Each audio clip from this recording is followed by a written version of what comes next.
C'est parti pour. On nous prend pour des cons! D'abord supprimer. Le 2035, Madame Goulet.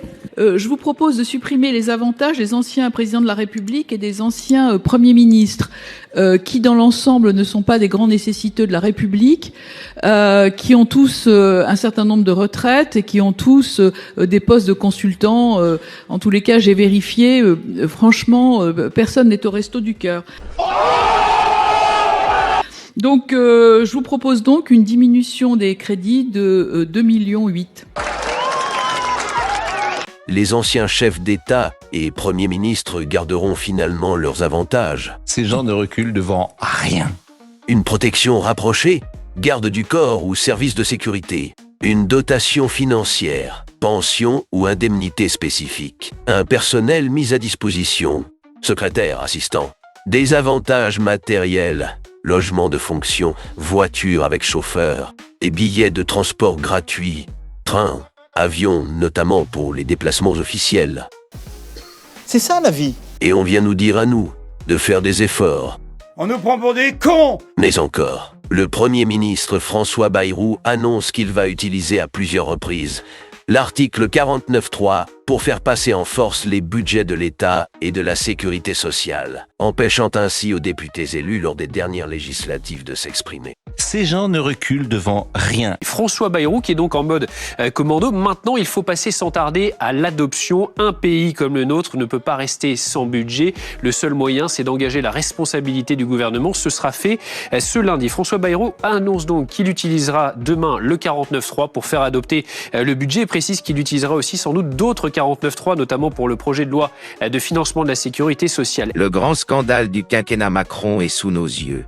On nous dit que l'État est en déficit budgétaire, alors qu'il n'a jamais ramassé autant d'argent des impôts de son histoire. Sous Macron, cet argent, issu notamment de l'impôt le plus injuste, la TVA, est massivement détourné du budget de l'État pour financer les suppressions d'impôts aux plus riches et aux multinationales, prendre le contrôle des collectivités locales et de notre système de sécurité sociale. Notre système social comme notre démocratie sont en péril de mort. On nous prend pour des cons! Et puis, souvenez-vous, Manu avait dit lors de son discours du 31 décembre 2024 pour la nouvelle année qu'il pourrait faire appel au référendum en 2025.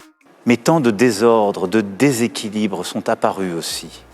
Alors pour le quart de siècle qui vient, je veux que nous puissions décider et agir avec 2050 en ligne de mire. J'abrège. Il m'a saoulé! Et c'est pour cela qu'en 2025, nous continuerons de décider. Et je vous demanderai aussi de trancher certains de ces sujets déterminants. Dégage! C'est donc ce qu'a voulu faire Denis Agrès sur X, en proposant ce sondage. La rumeur.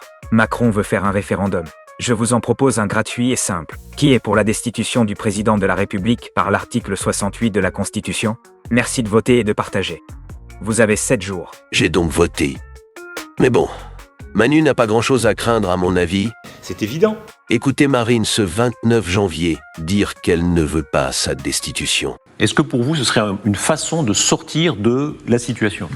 Je la demande pas, parce que demander la démission du président de la République ne me paraît pas conforme à nos institutions. En revanche, je ne l'exclus pas. Oui. Et je n'exclus pas du tout qu'Emmanuel Macron soit, à un moment donné ou à un autre, confronté à une forme d'obligation.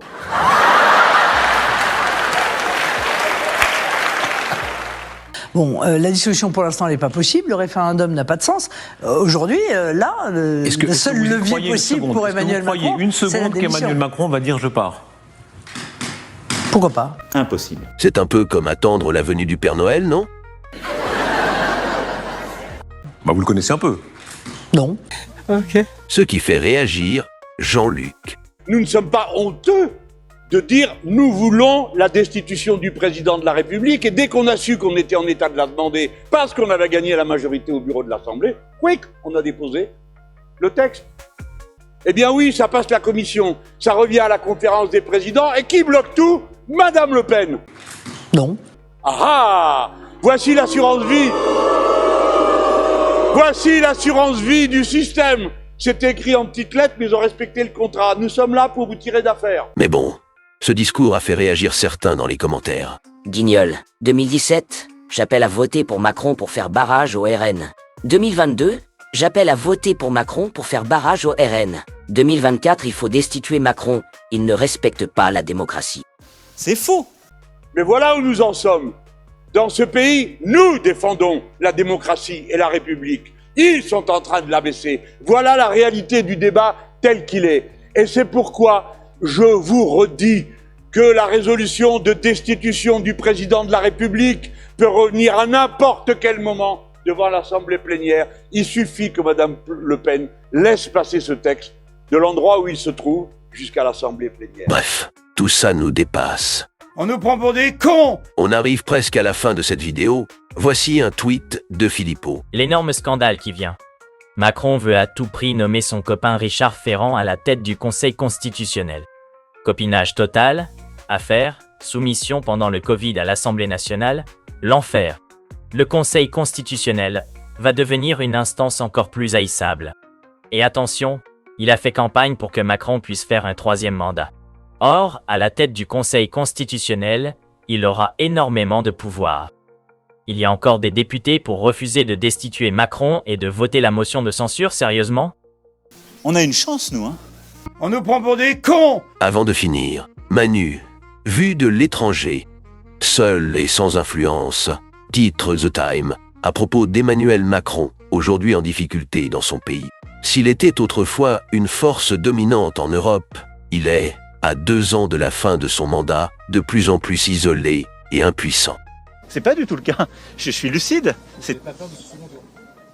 Bon, et comme je suis sympa, je vous rajoute la goutte d'eau. Je vous remercie. Ces notes sont accablantes et révèlent ce dont on se doutait. Bruno Le Maire, Gabriel Attal et Emmanuel Macron savaient dès février 2024 que le budget allait déraper.